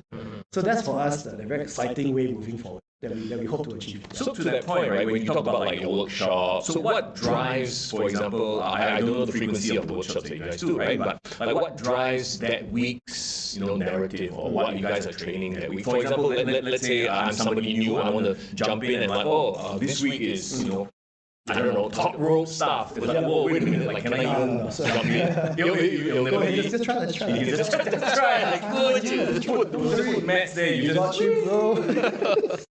No, just tuck your chin, you'll be okay.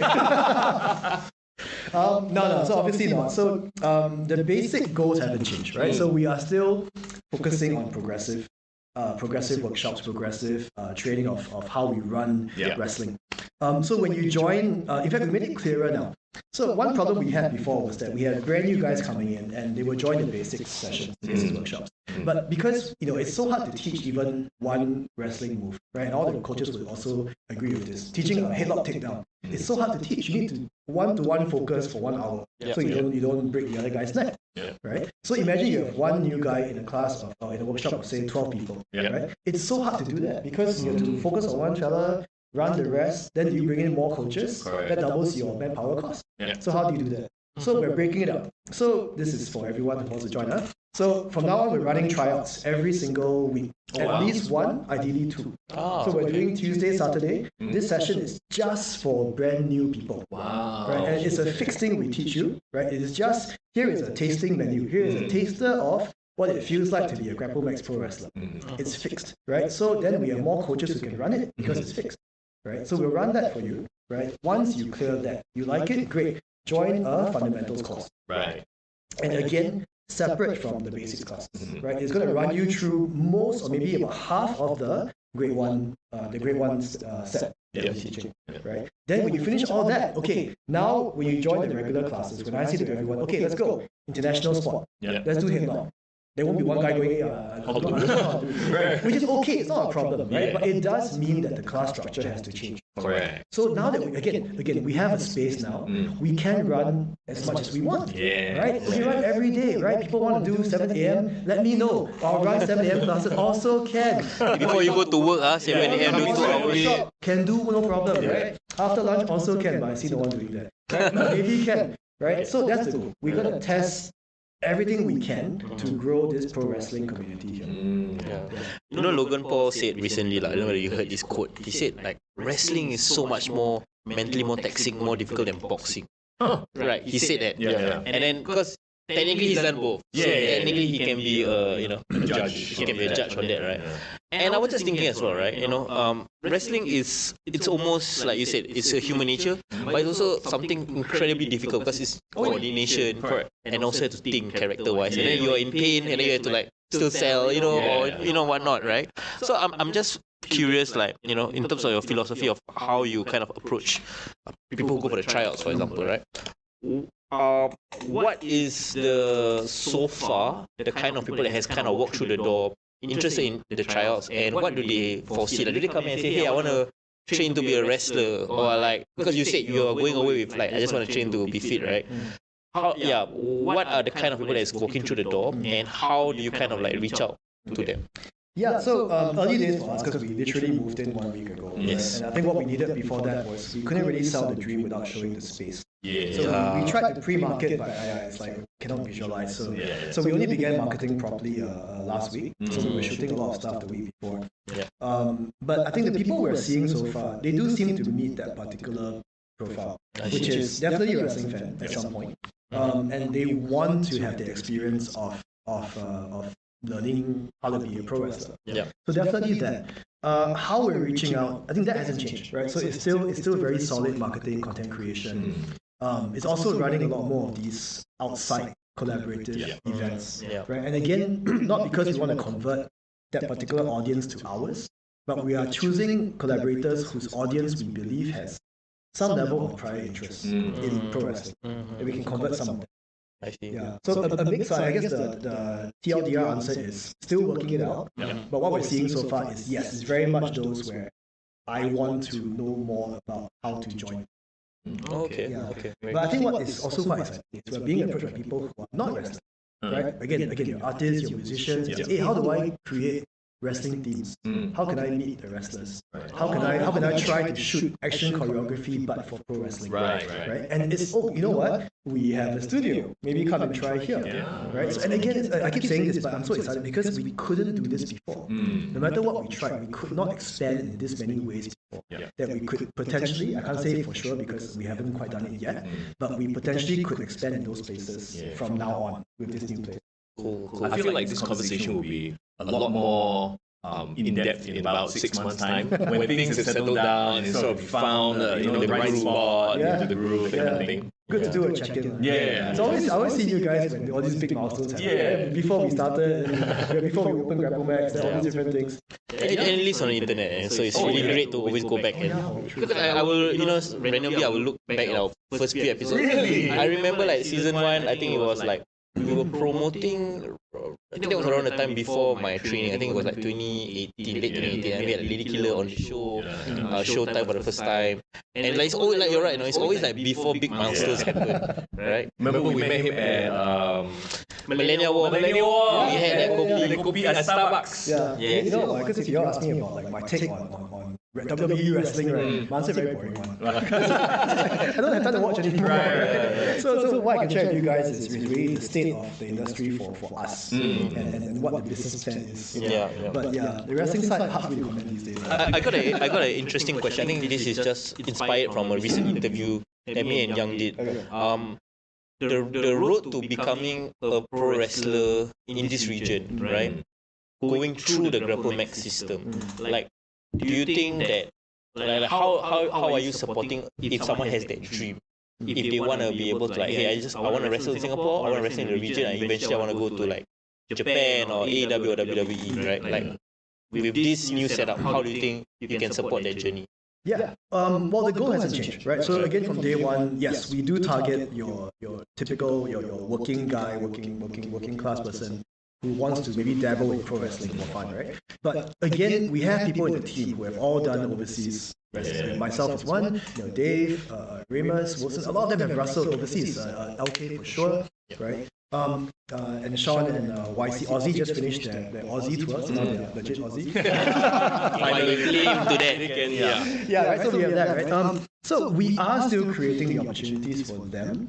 I think one thing people do miss when it comes down to I'm trying to promote myself to other promotions is they're missing a hype reel. They're missing a good portfolio. Right? It's always like they throw together these random indie handphone videos. Then it's like okay, I get it, but it's just how it's been done for so long. Right? But again, like hey, how about you have a nice presentable place to create your portfolio here? Right? Then we know your moveset, let's do it together. Let's film them solid looking, almost like a career wrestler, the move selection. And then you do show reel here. Do show reel here, right? Shoot your headshot here, right? Maybe cut a sample promo here. You need audience, guess what? We have a show every month, right? Come and do something here. Right? And it's I think it's along those lines where it's easy to say that, wow, I want to go wrestle in Japan. I want to wrestle overseas, right? Sure, right? But how do you get there? That's the difficult part, right? Either you know someone, or you are really, or Dante Chen, where you're so skilled, you really just all the way through because you are so good that they can't ignore your skill set and your quality, right? That's Dante. But otherwise, it's a lot of knowing people, right? And getting the chance to even have those conversations, right? And we had the connections before. Right? We're very good friends again with Gato Move, Sakura-san, Amy Sakura, Takanashi, Masa, all of them, right? Good friends of ours. But we're just missing the place to let people create those portfolios, right? So I think that's part of it, where we will have those conversations, but we help you create the what's the word? The portfolio, I guess. Your moves list, your promos, it's all going to be done here. You brought up a great point. So does Amy, Sakura, Dick Togo all know that there's this new facility? Yeah, for sure. So, again, Beetlejuice. I'm so sorry.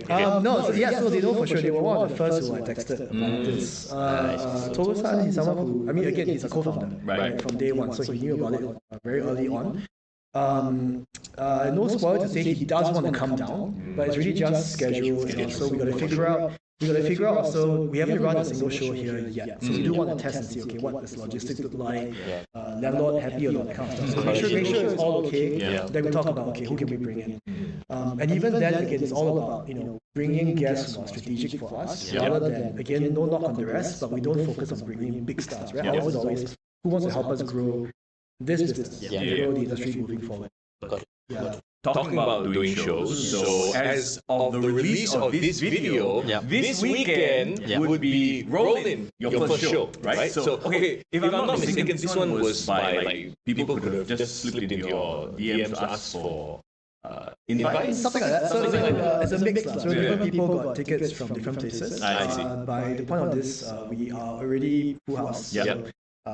Next time, please come up and make sure. So it's a mix of we ran an IG competition. We gave some tickets to people who attended our last event as a thank you for coming. We are running a few promos in different places. So that's what we're doing. It is very much, and also a big lot of people who we've worked with before. So former collaborators, friends, industry people who want to see more of what we're doing. So it is a mix of people for Rolling. So would you say it's like an open house sort of vibe? Like, hey, this is our new house, come check it out. I hope so. I think open house, like an opening ceremony, because we realized we never ever had like a grand opening. Cut ribbon lah. Are you guys gonna cut ribbon? I don't know yet. We're thinking we should. Flowers set outside. I don't know. I hope so. To my guests who are coming. Not saying I like flowers, but all the pineapple. Pineapple, yes, but okay. You guys should wait for Sarah Cohart's socials. Okay. There's something coming up there apparently. Okay. We did roll pineapple as a team earlier. Right. So Mark there when Nakwan threw pineapple too hard. So threw so hard. He is a real champion of Najuan. Have you even done anything to think about? Where before the soundproofing. Okay. Got me right arm. So very much an opening ceremony for us. And also, again, it is creating a lot more for our marketing to say, look, this is what we're doing now. This is what the new GrappleMAX looks like. Right? Come up with us on this particular space. So very much open house.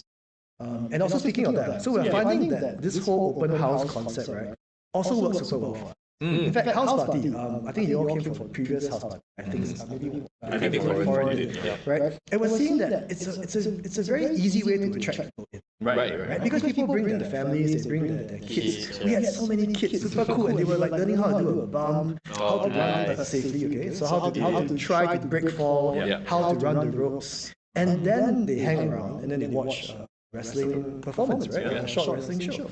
And it became such a great way for us to grow that awareness. So we definitely are toying with the idea of let's run a lot more house parties here. Right? This is coming directly, and already now the community is hanging out here almost all the time. It's crazy. Like even after last Saturday morning's workshop, normally it's like, okay, go where for lunch, right? It became, okay, let's go tapao, right? Then I'll come back here, sit here and do a lunch party and talk about wrestling, talk about work. Is this a rare day where it's relatively empty? Yeah. Today is Sunday. We have workshops in the morning. And then it's empty because we reserve it for you guys. Oh, guys. So sorry. That's too nice. Well, Thank you so much. Okay. You guys are giving us a great service also. Yeah, but it is pretty happening, and we're really hoping to get more of that community feel. Alright. I think that's a great segue to kind of launch into the preview of rolling, right? Yeah. Yes. So let's talk about the card, which I have it in front of me right now. So you're gonna open with card subject to change, like as The usual. order might be different. But we got the 6-man tag, Showtime Inc. versus CBLK. Wait, who's CBLK? Crypto Bro. Crypto Bro LK, Yeah, all the summarize. Right. I was like CBLK. I see. No spoilers there, I don't have, right? I don't know spoilers. I mean, it's wrestling's a real matches. fight. Wrestling's a real fight. Yes. Okay. No spoilers. Ryan and Kelvin.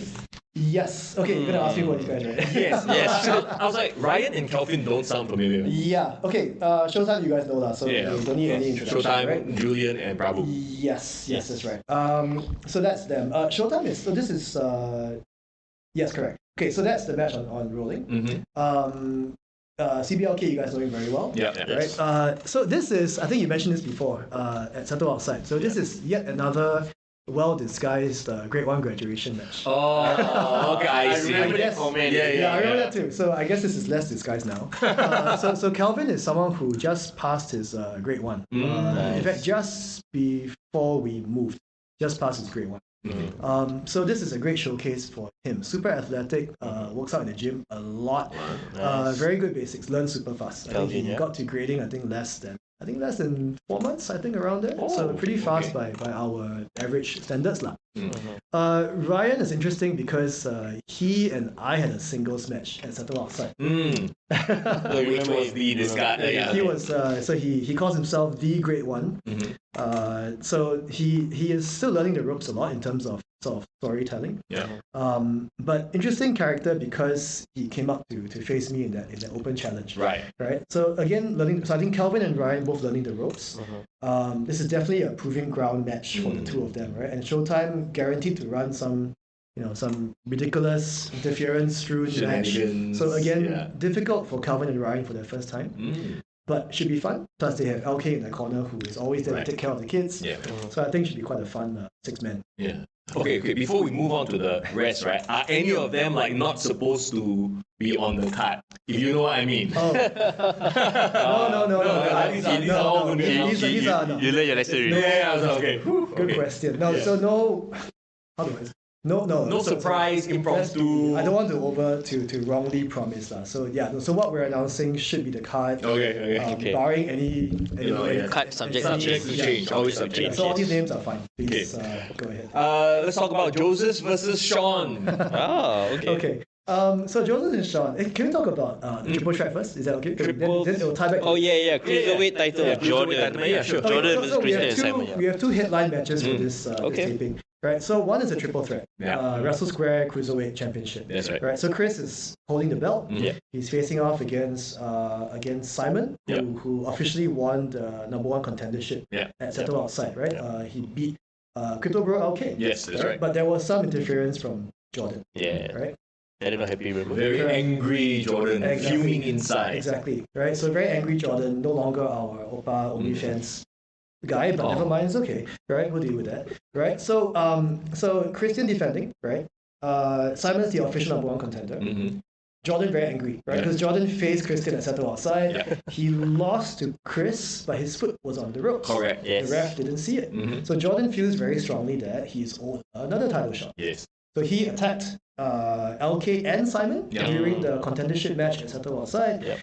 He sort of ruined it, but Simon won anyway. Then at House Party, Jordan came out to attack Chris at the end of the main event. So Chris got mad, challenged him. You know what? You want it so bad? Come join the match, right? Triple threat. Jordan versus Simon versus Christian. Super cool because again, this is one example of us building this for a very long time. Chris, great champion, super fan favorite. Whenever he comes out, the fans love him, and really developing his cruiserweight moveset as we go along. Simon, a bit more of a quiet guy. His English is not his first language, so he speaks a lot of Mandarin, but he's really pushing very hard to cut English promos, and you're going to see one coming out quite soon. So he's trying really hard. Please support him. Honestly, I don't mind if he cuts a Mandarin promo. It's pretty badass. No, he doesn't want to do it. He wants to do English. He wants to push himself and do an English promo. I mean, he has that. I think I said it before, the Darby Allin, quiet. And he's a pretty great high flyer as well, right? And I think what really stood out to me was his facials. Yeah. I know that sounds very weird, but like just the way it is. Only to me. Yeah, but just the intensity, the burning inside, sort of like like he pulls it off very well. Gabriel is a great comparison. Yeah, so I don't know if he needs to cut too many promos. True. Honestly. Yeah. So I think it's also again back to what they want to do. Right? Yeah, And I think if he goes, I want to do English promos, right? Then we will help to direct him to get him there. And I think we really got to respect the effort put into cutting these promos. It's not easy for him to learn and get all these lines out. It's a really, really clear process. But I think if he masters it, he can become like the Santos Escobar. Yeah, it's another tool in the bag. I can cut And loose. again, we can do it here. Yeah. We couldn't do it before. So that's Simon, right? I think the legit official number one contender. Then you have Jordan, right? Super aggressive, wild card, right? Don't know what he's gonna do, but really growing his striking game. Right? He's probably the hardest striker we have right now in the entire roster. Right? So I think these three, honestly, no idea at this point in time. Right? It's wild, man. But I think what's really cool as a founder of GrappleMAX, like co-founder of GrappleMAX, is that we never had a cruiserweight division before this. Right. Right? Because you go back to when we started, right? It's about GrappleMAX, right? It was always like, I didn't do cruiserweight stuff, and it was let's focus so much on grappling and telling stories with no rules, right? And to look at this 7 years later and to have such a developed cruiserweight division, right? Three super strong guys at different levels of experience, all able to put on like a high level cruiserweight title match. Right? To me, it's super cool. Like just from a own self mark point of view, I think it's really cool to have come to this point where we have all types of wrestling now, which we didn't quite have back in 2016. And I think as an outsider's perspective, even for like a casual fan just watching the matches, right, you can see like Jordan, Christian, and some have very distinct personalities. Even though they're in a cruiserweight division, their styles differ, and very clear heel face, heel dynamic kind of thing. So like, it feels like three wrestlers gunning for a title, and it feels fully formed. Right. Yeah, and I think one thing you mentioned about heel face, we do recognize that. I think very early on for us, we didn't do that very strong. It was very much about let's just go fight, man. Let's just you guys figure it out, heel face, right? Who's the face? As you go along, you see that we are focusing a lot more on how do we build those very clear illustrations of who's the heel and face. And this match very clear. Like Jordan's your very clear heel, Kristen's your very clear face. Simon's leaning towards face, but who knows, right? So it's quite fun for us to really play with these different dynamics. But isn't this a thing, especially with sort of like local wrestling as well, right? Where a lot of times it's not a matter of, trying to keep the canon, but just to be able to put on a match because you don't have enough people to settle the whole heel face dynamic. Exactly. So I think we're quite fortunate now to have a roster that honestly is bigger than we expected at this point in time. We have something like 25 to 30 people who can all wrestle tomorrow if they wanted to. Nice. Like a rolling roster. So you could literally have like 15 heel, 15 face, and have different combos. Switch there. And I think different levels of experience, right? But I think again, one thing that is unique about us is we're so focused on let's put them out there. Right. And let's create an audience who is willing to accept that they may not be putting on like a 5-star Meltzer match, 6-star match, right? I think Mr. Young Foreign rating I also think so. Sure. I also think so. Right? No, but good enough to put on very competent regular matches. And we want the audience to recognize that there's a lot of effort going into that. And then once you create a culture, again, right, people are more keen to join because I'm not scared anymore. Correct. Right? People will understand why I do this and why I'm performing this fight performance. Right? So I think it's very cool to have come to this point now. We honestly have almost too many guys for the shows. Guys and girls on the shows. Nice. So I can always have more girls. Very hard, right? But in terms of overall roster number, very hard to put everybody on the card right now. Of course. Okay, so next one, I guess. Joseph Sean? Yes. Okay, so this is the opposite example of what I talked about, long-term storytelling. Right. Okay. So we also have some room for us to say, okay, organically, where are we going? Right? Because we can't possibly sculpt every single person's timeline for the next 2 years, right? So sometimes we let them run, right? And this is a case where we didn't quite realize at the start, but we were always booking Josephs with Showtime in some kind of configuration. Correct. So I want to say it's by design, but it's kind of half and half. Also because they have really great chemistry in the ring, not just him and Sean, but him and the whole faction. Right. So at some point, Showtime Inc. began to run with this idea of, this Joseph is a loser, have this guy, stuff like that. And it was really quite entertaining, right? And Joseph was very keen to roll with it, right? He was very aware of that. So I think what we liked about this was it's super organic, right? And it's something which you don't have to over planned for. Correct. Right? It's something which we have already been seeing built naturally. Yeah. The fans who have been watching for the last 3-4 months have been seeing it go naturally. Yes. So let's do a big I don't want to say blow off because that seems to imply it's the end, right? But let's do a big payoff here to sell this feud. I see. Right? Where it goes from here, again, honestly, I can tell you now, I have no idea. Okay. Right? But let's see how the crowd responds to it. Let's see where we run with this. But it's very fun for us to keep booking these. Right. So I think Sean is, again, he's a veteran of the local wrestling scene. Yeah. Sean P is. I think he brings a great level of ring awareness and performance to what he does. Joseph came to us through the singlet poetry. Oh wow. So he's one of the poets. He's a poet who became a pro wrestler. How crazy is that, right? So he is slowly finding his angle as well. He's recently gotten his own trademark taunt, which you guys will hopefully see on the rolling highlights. Okay. The crowd loves it. So I think he is bringing a very unique angle. He's a bit older than some of the average guys, so he's a bit of a different sort of take to how he wrestles. But again, solid fundamentals and a super different clash of styles between the two guys who hate each other for some reason. I mean, look at LA Knight, right? Right. I mean, it doesn't really matter the age, right? Yeah. He's not old. I'm still much older than him. But in terms of where he sits, in terms of the overall, Sure. Like, I always enjoy it when it's a Sean match because he's such a good bad guy. Yeah. He's such a good douchey sort of. Didn't he put on like a hardcore, like type of contest? They did the settle outside? Yeah, so it was like a hardcore match, right? And then they went all over the place. And just like his mannerisms, and it just comes off very natural. Yeah. So he loves it. I challenge you to go and find any official photo of him smiling. Keeps to his character, Go find it. See what you can find. Okay, let's talk about Ban. Is it Ban or Ban? Ban, right? Ban. Ban Sachak is Ban Sachak. his ring name now. Right, versus Remus. Wildfire Remus. This is cool, right? So Ban, another rising star for us. Ban is a super good babyface, I think. Yes. I recall that he's Cambodian. He's Cambodian. First ever Cambodian A lot of wrestler in babyface Singapore. fire. Yeah. When I I think see him. he gets it, right? So he sort of asks us to include his surname, Sachak, as a tribute to his Cambodian I heritage. think it helps him stand out, actually. Yeah. So again, this is one more, going back to our previous point, right? This is why we felt that we couldn't limit the gimmicks to grade 3. Because we're wasting all this potential. Yeah. Let's just do it now, right? Then grade 3, by then you are fully formed, but let's try it now. Yeah. Give you a chance to try it here. So Ban, again, I think babyface fire, relatively new face, but had a lot of tag matches in the past. House Party had a really fiery match against Jordan, who he lost to. Yes, I remember. But great showing against Jordan. Really got the fans behind him. I don't know if this is like storyline breaking or whatever, but I think personally I see him as someone who sort of fills that space that like my character used to be. Oh, So if you all recall, like in the early days, like the Glorious guy was very much, he took a lot of heat, took a lot of beatdowns, but sort of came back fighting. Yes, I remember. And it's difficult to find that role because usually the face we have is either too big size or almost too good.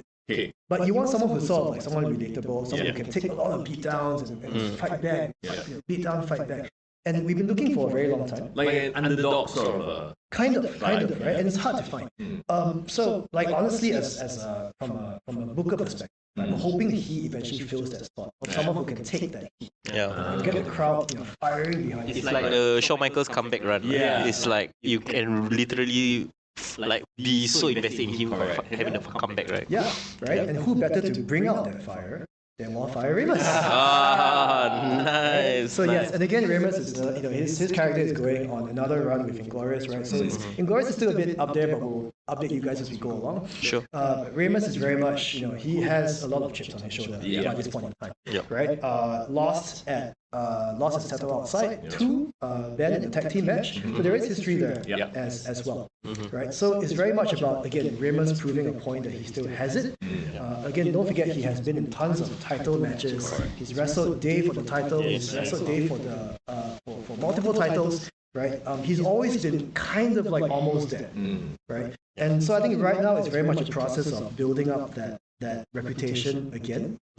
It's a strong victory against Ban enough to take the fans behind him to the next level. I see. And of course, the question is, will a certain Wilson hotshot or a certain Endboss be around the area when this match goes down? No idea. Teammates. We shall see. We shall see. Stablemates. Yeah, I mean, like I said to you guys, I think just on the related note, I think the Inglorious angle is difficult for us because we're so busy. Again, this is wearing non-kayfabe hat, I guess. Yeah. But we're so busy running the business for the last few months that it's so hard for us to think, oh, what should we do as characters? Like, so hard. Correct. But the goal for us was let's get this place running, and then let's think about how do we Get back. So I guess again in summary, wait and see lah. Right? We have some stuff on the way. Hopefully we haven't kept fans waiting too long for the next Inglorious part.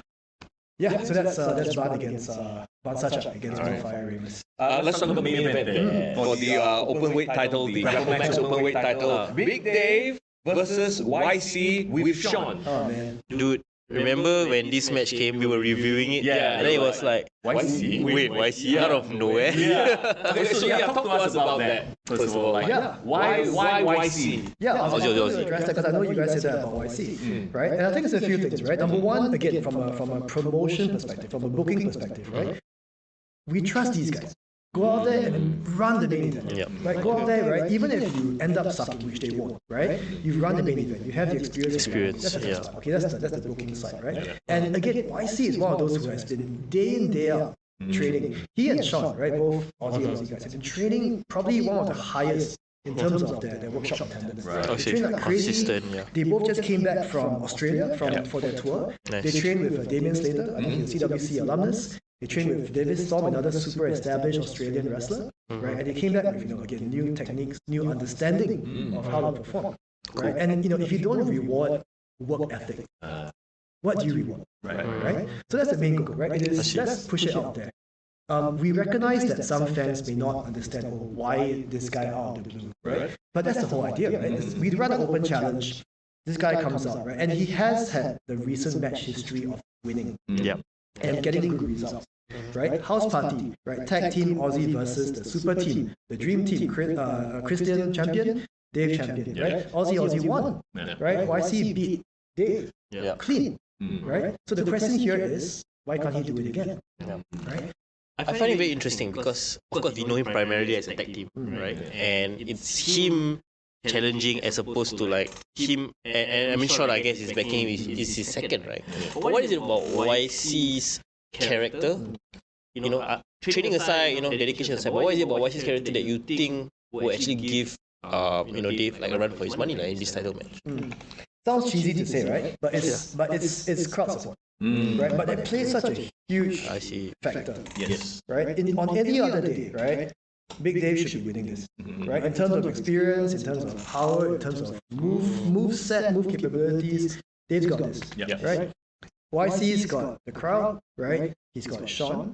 He's got his newly found experience. He's got the beautiful hair. He's got the beautiful hair. Which I'm envious of. But he has a beautiful hair. The most important factor of all the hair. Yeah. So he has that, right? He has the work ethic, right? And again, I'm not sure people know, but Dave was also his debut match. We love doing this, right? So Dave was his debut match. Full circle So moment. he knows it, right? So again, and he trains so much with Dave, right? They know each other. Right? So there is an interesting storyline to take, right? If YC takes this, right? Dave's been champ he was our first champ, right? Champ since Ghost Town, right? Champ for almost the entire year, right? When's he going to drop it, right? It's now the interesting time. New place, new location. New champ. New champ. Who knows, right? So I think this is where it's very fun for us, right? Yeah. People can question, right? But there is a logic behind why we're doing this. Right. Right? And if we don't push these new guys, as always, right? Where do you go, right? Same guys in the main event every single time, right? You're not bored, I also bored, right? That's how it is, right? You got to create new spaces, move the guys up, so new guys can move in. Yeah, I almost feel like people asking and questioning, that actually creates intrigue. Correct. Like, why this guy, right? And then you're curious to see the match, right? Also, the potential of the tag team partner becoming jealous is always there as well. That's true. So You never know. Never thought of that. Okay. Have we said too much? Okay, let's talk about how this. Felt chills. Wait. Quick question. I think you brought up one Ominous music. You brought up one great point, and I think before kind of wrap out, right? You talk about like opening up a slot in the main event scene. And that main event scene slot was opened up because of what happened in the last show set outside with the so-called retirement yes. of DJ Carl. Love the guy, and I want to know like your thoughts on that, the entire thing that went down, and as well as like pay a bit of tribute lah to DJ Carl, because I think Yeah, and I remember like he didn't want to do the speech, so you did the speech, right? And you got super emotional, super emotional. Are you gonna start crying now? Yeah, no start. Yeah. Talk to us about that.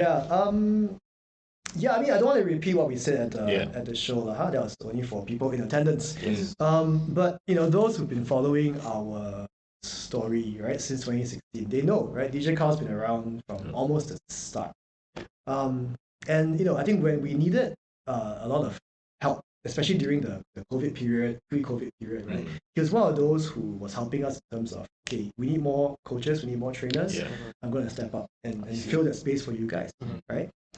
Every locker room needs a couple of leaders. I wouldn't say one, but a couple of leaders to keep everyone motivated, right? It can't always be us, right? If it's always the core team, it's a bit like, okay, but of course what about the boys, right? The girls, right? And he was always keen, and he was the one to help to fill that slot, right? And I think that is, you know, directly influence the culture we have today, right? Where again, it is not top down, right? It is, we want to find all these leaders in the group who are willing to take that ball and run, get the rest of the team to follow. And I think this is why I was so emotional, because it was legitimately a big part of what we built. Right, and I understood exactly why he wanted to step away. But the fact remained that there would be a gap. So I think that's the tribute to DJ Carl. Right? I think it was like, I mean, we talked about this as well, Four and I, because when we were reaching out before Settle Outside to do an interview with one of your guys, right? We initially wanted to talk to DJ Carl. And then he was sort of like, no, sorry, our guys are busy, you know, maybe you should talk to another guy. And then when we found out, that was the reason, because he wanted to give the opportunity to somebody else. Let somebody else, you know, shine, have the opportunity of doing the podcast, doing an interview, stuff like that. Shows you the kind of person he is. Like, and it's so very interesting because, you know, when I talk to other people about DJ Carl, they always talk about him. He's like like you say, right, the locker room leader in the community, in GrappleMAX, right? And also one of the things that they talk about was he was very inspiring in the way he took his wrestling seriously. There was a period where he got in super great shape, and I think they were inspired by that as well. The influence, right? Like, how do you feel like it was a lot of him bringing it to GrappleMAX, and it was a lot of GrappleMAX giving it to him from his time there? What's your thoughts on that? Yeah, it's both ways, right? It's we couldn't. You can't impose a culture, right? You need people to believe in it, and then want to actively play a part in paying it forward, and playing it back, right? And this is where I think he really took that ball, where we did say that we need some leaders around here, and I think he was like, okay, I can see how I'm in a position where I can do it, right? My water choked me up. Not DJ Carl. Not DJ my water choked me up.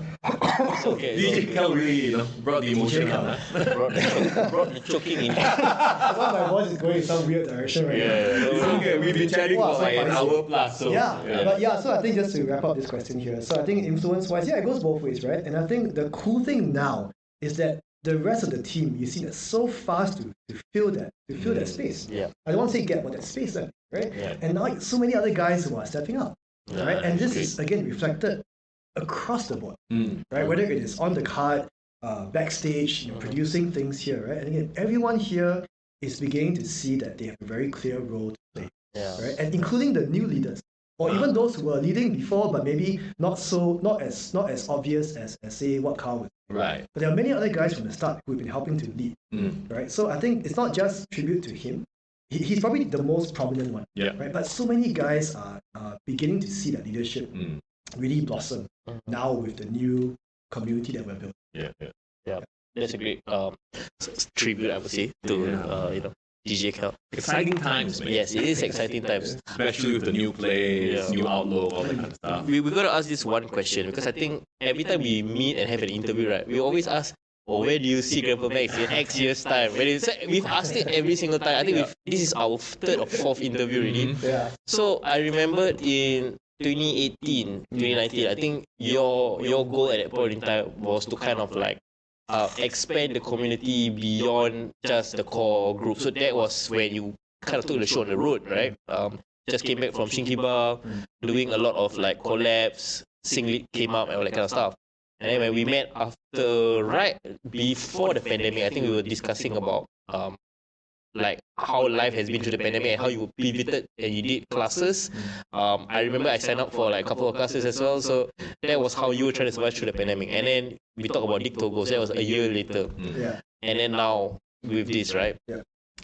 Every time we ask this question, something came out that never came out before. Like there was like an add-on to your previous answer, right? Yeah. So can we ask this question? I think it's a great way to wrap up. What do you see for GrappleMAX in the next 1 year, 2 years, 3 years, and also long term? Yeah. It's always nice to manifest these things, right? Because so far, whatever I've said on our podcast seems to have come true in some way or another. Nice. I think the big picture goal has never changed, which is we want to bring more money into the industry, right? We want to start paying people back, right? This whole industry, especially in Singapore and also the region, is driven so much by passionate, right? But what we felt was we're lacking the logistics, we're lacking the structure to find ways to help people bring money into this and start paying back, right? In a way, we're almost like the music scene, like maybe 10, 15 years ago, right? Or maybe even more recently, maybe your pole dance scene, your aerial scene. And we're so early in the process, right? And we have the interest, we have the people who want to be involved, but not that medium to generate the money.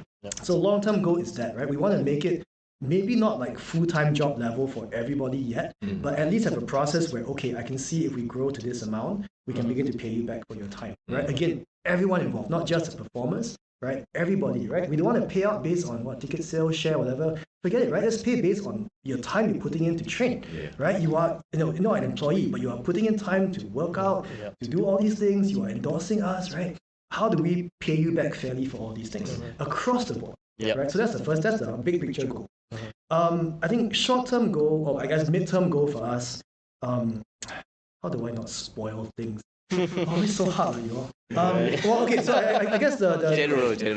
One thing I want to say is that there's a reason why you guys are in a studio, but we call the company Pro Wrestling Studios. So is that clear enough? Content, but also we are, I guess it's not spoiler, we're hoping to create many more of these places. Oh, right? okay. And not just here, right? But elsewhere as well, right? Everywhere where there is a burgeoning wrestling scene, right? If we have the model to move it forward, can we help other people move it forward? Do you mean regionally or within Singapore? Regionally. Okay. Right? There's no reason why, if we can prove that this generates money down the line, right? Why can't we help other promotions, right? I can't say I've been contacted by other promotions. They're asking me for advice. How do you run your business? Or how do you apply like business learnings to running GrappleMAX to where it is today? So we do know, right? And I'm not bragging, I hope, right? But people do look to us to say, what is GrappleMAX going to do next? Right? Like, what is there? Seeing us almost like thought leaders in this industry, right? What are we going to do to push this forward? And we can't grow this ourselves, right? This is to all the promotions out there. We can't grow it ourselves, right? We didn't build this place for GrappleMAX. We built this to really help show this is one way to move it forward. But we want to work with promotions across the region, not just by bringing down like 1 or 2 wrestlers, right? How do we work with the whole brand? How do we let more people here know about, let's say, Malaysia Pro Wrestling, right? Top dojo in Bangkok, right? How do we spread the word in Singapore and the region that there are fantastic promotions around doing all this work, right? But limited outreach. Right, and we want to find that opening for us. That was a lot of detail for a vague answer, but you know what, we appreciate it. Thank him for the prompt. Yeah, Get this out of me. Squeezing it out. All redacted. Everything I say redacted. No. I mean it's great. I think it's great that you share, because I think first of all, I do see interest, not just in Singapore, in the region. I think, I don't know whether you saw that like a couple of months ago, people from Vietnam Pro Wrestling team reached out to us on DM and promote their stuff. And it's crazy, right? Because technically everything's on the internet, so people can see whatever you're doing, right? Do you feel like, in a way, you are kind of like the one that is like leading the path? It's so philosophical of me to ask this. You can never ask me such questions because I don't know how to answer you. I definitely would say that we're working very hard to take very different paths from what I think the template indie wrestling promotion in the region is supposed to be taking. If you tell me to adopt the same model that other players are doing in Singapore or elsewhere, I'll tell you I'd rather quit. But it's just so freaking boring. Right?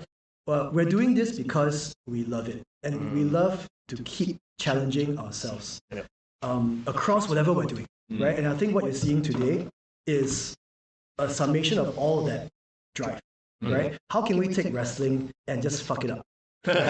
Make it more interesting, right? Because you can do the same thing, but it's just so boring, right? And I didn't quit my full-time job to do boring. Correct. That's the main goal here, right? Obviously, long-term is hopefully it makes money, right? Always. Very bravado and stuff, all that kind of shit, right? But the goal remains that we are super open to try super different things, right? Create spaces, invite more people, try new projects. And I guess if you see it in those lines, then I guess people do look to us in terms of leading the way, but only insofar as we're moving so far off the path. Right. But once you do that, you make people question, actually, is this the only way to grow a wrestling company? Or are they doing something that maybe works? Right. Sure. And we don't know, right? So this whole path is crazy because we can't tell you that we will guaranteed succeed. I have no freaking idea. Yeah, for sure. But we are the ones taking the risk to say, let's just try this.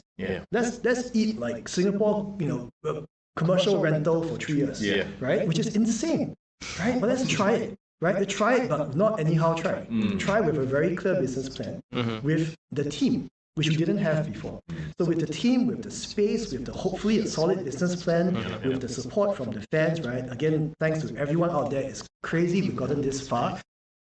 We shouldn't be around if not for you guys. So the team super appreciates the effort of all the fans, you guys, other creators. Like, it's really, I think we couldn't get this far if not for everyone pushing this forward. And we want to be able to help to unify all these things and move Singapore wrestling forward, move regional wrestling forward. Yeah. Thank you for coming to my TED Talk. There's nothing we can add to that, really. So this is the perfect point to just say thank you so much, Greg, for having us here today on a Sunday, opening your doors for us. I want to leave with this last thought, right? When me and Yang started doing this podcast, right? Talking about like, what can we talk about every week? I mean, every week will get boring. There's nothing much to talk about. Wow, it's crazy that 6 years in, right? There's so many things to talk about, not just things to talk about. Not just things overseas, but like now we have things in Singapore that we can talk about, we can get genuinely excited about. So I think it's pretty dope. Do you feel like now, especially now in 2023, right, this is the time to do it? With the, industry wide open, opportunities wide open, and technology, I think technology plays a part into it as well. I was talking to a lot of people where now, the barrier to entry in terms of content creation is so much lower than before. Like just 5 years ago, just 10 years ago, to do a podcast, to do a video, live stream, you would need 10,000 pieces of equipment. Now, with one phone, you can do everything. Yeah, I think it's hard to say if this is the time to do it, but there's no better time. Right. There's no better time. There's no better time right now. And I think back to the very first thing we discussed, right? I think everything we have worked for has contributed to this particular point. Yes. Right? All the experience we have, the community we built, right? Everything has given us a view on how this vision could play out, right? And if not now, then you wait till when? Right. There's no other time. That's true. There's no other time. That's true. Yeah. Inspirational words from an inspirational man. Greg, thank you so much for having us here today. Thanks for hosting as always fun. Absolutely. See you guys. Hang on. What's going on? Swag for you guys. Is this a new shirt? New shirt. It says Pro Wrestling Studios. The old one had Collective. Now it's Collective, Studios. then Pro Wrestling, now we're Studios. Nice. The new one, so it's Pro Wrestling team. where's your part of our team? So there you go. So you guys are both. Is this a level 0 shirt? It's the only shirt we have for now. Dope. There you go, Yang. One for you. Thank you. Mr. Yang and Foreign is We're in the building. We got you in the building. Nice. Let's go. We all know that this is a video, right? Yeah. You're trying to post No, I about was a doing video. the Triple H thing. Maybe we should like snapshot this and then we found it again. No, it's okay. We'll take a promo photo. Yeah. Because guess what? We have a photo area there, proper studio, everything. Okay, guys, once again, thank you so much for watching the video. As always, it's Mr. Yang. And it's Foreign in the building. Live from the GrappleMAX Pro Wrestling Studios. Open. Let me see you drop.